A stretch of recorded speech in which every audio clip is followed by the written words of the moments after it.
You can't make this shit up. Hello world, today is May 18th, 2024. My name is Chille DuhCastro. I'm a journalist who's been wrongfully convicted and locked up in the Clark County Detention Dungeon in Nevada. I'm an innocent man who's been put in jail for filming a cop, and that is the extent of any so-called crime. It's absolutely preposterous that I'm in here, and while I'm in here, you're going to be led by people who are going to mislead you. People are going to try to scare you and say things that simply don't have any constitutional merit or value. They just don't. Petition the court, and as you should, I have a hearing coming up for the appeal brief that's going to be on July 10th, 2024 in front of Michelle Levitt, Judge Michelle Levitt. The court should be petitioned to release me and to grant my petition to be released. It's called an appeal petition. So that's what it is. Everything filed in the court is a petition or a writ.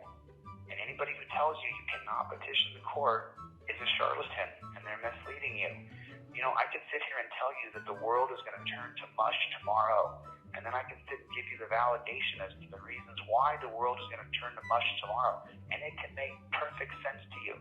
Just like Don LaPree's multi-million-dollar real estate deal. If you buy his videos, you're going to be a millionaire in the real estate market. You remember Don LaPree?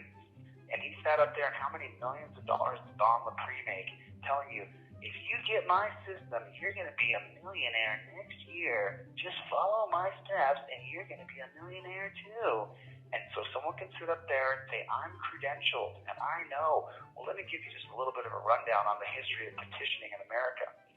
July 14th, 1798, President John Adams signs the Sedition Act that says that any sort of obstructing of federal law or for publishing malicious or false writings about the government or the military will get you locked in jail.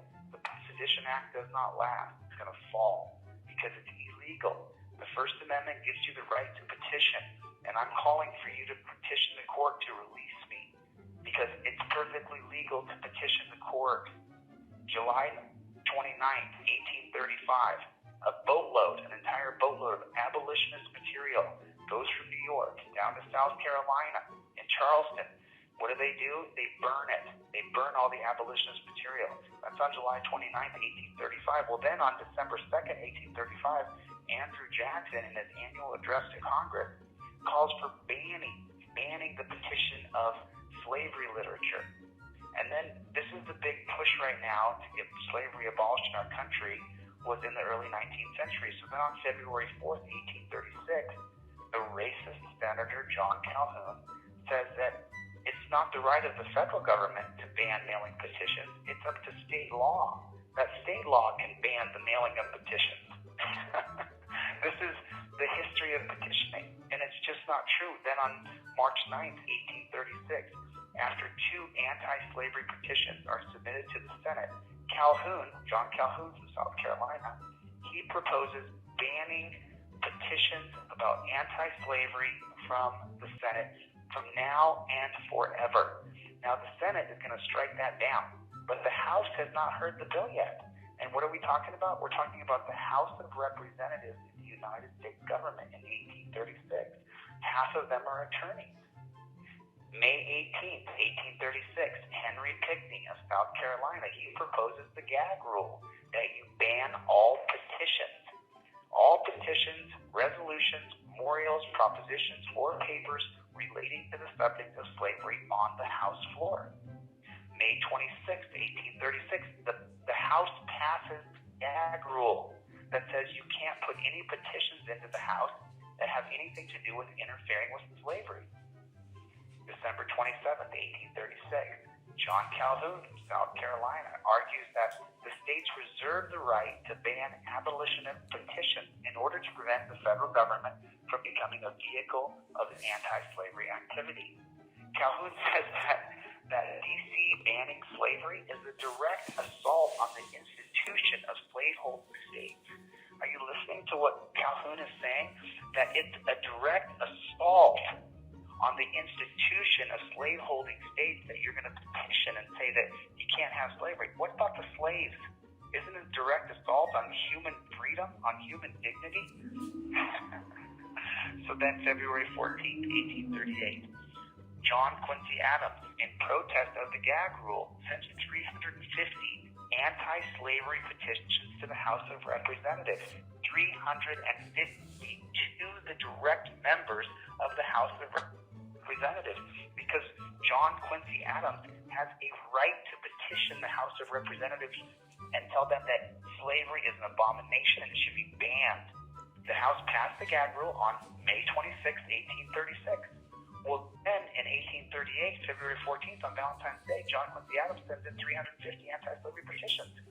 August 18th, 1846, the Wilmot Proviso. David Wilmot submits petitions to the House. Slavery will be banned from any U.S. territory, including in the state of California. At this time, though, remember, California is not going to become a state until 1850.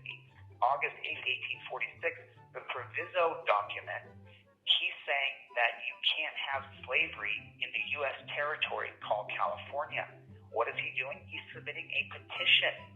February 15th, 1847, anti-slavery forces in the House once again passed a measure in the House via petition to ban slavery in California. What are they doing? They're petitioning the House of Representatives. The House of Representatives has already said they don't want to get a petition, but they got a petition anyway. It is your First Amendment right to petition the government to redress the government. September 20th, 1850, Congress banned slavery in the District of Columbia. How do they do that? Through a petition. A petition is submitted to the House, and then it is signed. Congress banned slavery in Washington, D.C. How do they do that? Through a petition. It's all about petitioning. June 15th, 1917, the Espionage Act that says if you say anything bad about the government, you're going to get a $10,000 fine and 20 years in prison. They're trying to shut down the press. They're trying to shut down petitioning. Throughout the history of our time, there were martyrs who stood on their rights for petitioning. Just so you know, Charles Sinek would go to prison, and in Sinek versus United States, the Supreme Court upheld the government's right to put him in prison for petitioning. They said if there is a clear and present danger to law and order, then your civil liberties can be curtailed. Your very first liberty at birth is your right to speak. You're born into the world screaming. June 28, 1940, the Alien Registration Act. All Japanese Americans on the West Coast are to be put in internment camps. That's a more direct assault on freedom. But I just wanted to go down a list of the history of petitioning in our country. And you have a right to petition, and you should petition the judge who's going to hear the appeal on July 10th, and you should petition that biased Judge Ann Zimmerman, who's unprincipled, who hasn't put anybody in jail for obstructing in the past 5 years that we know of. And she should be redressed by the people, because what she did is abhorrent, unprincipled, and biased. And there's nothing wrong with telling her that. I will say it out loud 1,000 times, and I'll have it printed, and you can hear me say it. There's nothing wrong with saying the truth to the government. Your voice cannot be silenced, or we do not have freedom. If you can't speak up against injustice, then what do you have? That is the definition of a tyrannical government. Listen, I'm a passionate person. I believe in everything that I'm saying because this is the law. These are the rules. Now, you can get a charlatan to stand up there and say, oh, you know, I'm not against Chille, but I'm not for Chille either. I want everybody to listen to me. Remember what YouTube is about. Views, likes, and comments. That's what it's about. Everybody's in competition trying to get everybody to listen to them. That's the way it is. But they don't have a mission. What's our mission here at Team DLZ? Overturn Terry versus Ohio. Stand on our First Amendment right to petition, speech, press, and assembly. That's our mission here. And now I'm supposed to abandon the mission because you have some charlatans saying, oh, Chille could get charged with crimes because here's how the court could see it. Yeah, I can tell you right now, we could get hit by a comet next week. There's a comet coming through space, and let me tell you why. It's very probable that we could get hit by this comet tomorrow. And I could sit up here and give you all these different, charts and statistics and graphics and say, oh yeah, look at this. And oh, by the way, the world is flat. I can tell you 1,000 reasons why the world is flat. You ever watch a flat earther video? They'll sit there and convince you. By the time you're done watching, you'll leave and go, man, you know what? There's got to be, it could be flat. And then there's this little science called trigonometry. And if you know anything about trigonometry, then you know the world cannot be flat. If you know anything about how satellites work around the world so you can watch MTV, then you know that the world could not be flat.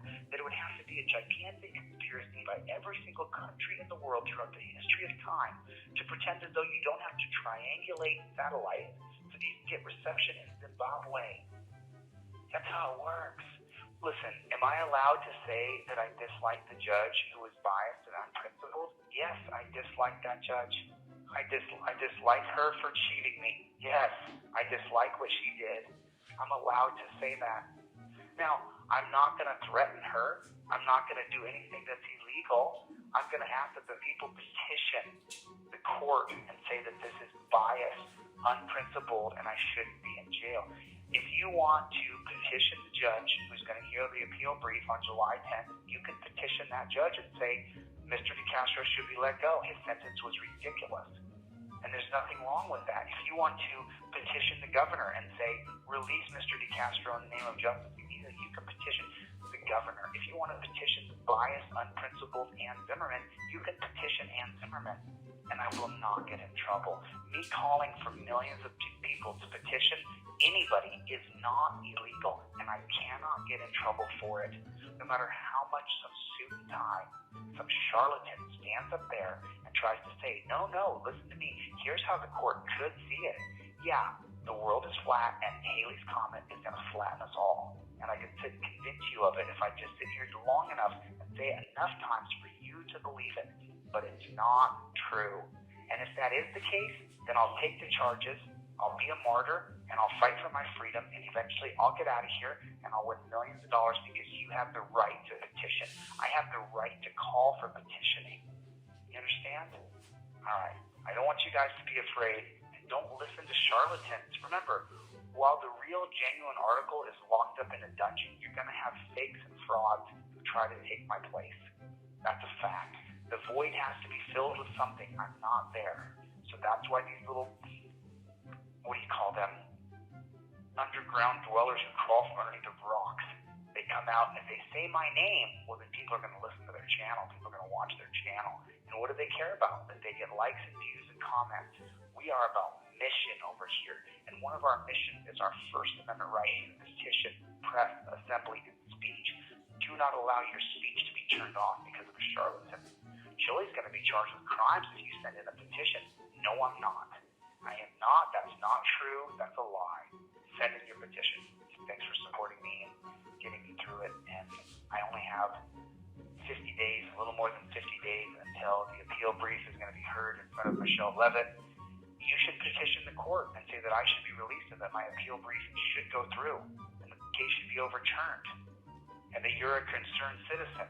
And there's nothing wrong with that. It's not illegal, and I'm not going to get in trouble for it. It's just not going to happen. So, and if it does happen, then we'll deal with it. But I'm not going to shut off my speech, and I'm not going to shut off my right to petition to redress government. And you should not either. No matter who tells you they know better, they don't. All right? I got to go. Thank